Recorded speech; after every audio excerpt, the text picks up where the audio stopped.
è uscito fuori dalla sua corsia, questo è il problema, ed è andato a sbattere con la testa addirittura contro il fendinebbia della macchina che è qui a questa altezza qui, quindi non si capisce come mai deve essere, può darsi che sia stato colpito anche da un infarto, da un malore, da un qualcosa, boh, non si sa.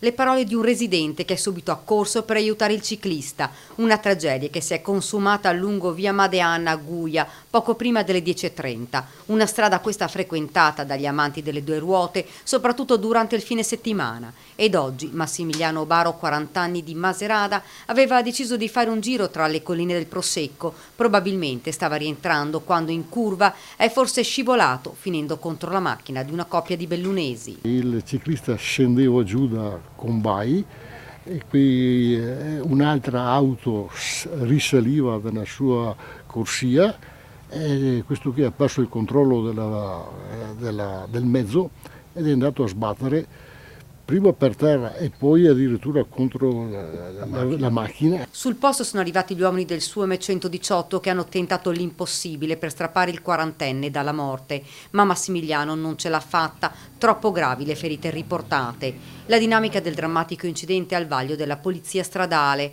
Massimiliano faceva parte dell'associazione ciclistica UCS Ottavio Zuliani, era un commerciante ed abitava con la moglie a Maserata, una coppia molto conosciuta e stimata da tutta la comunità.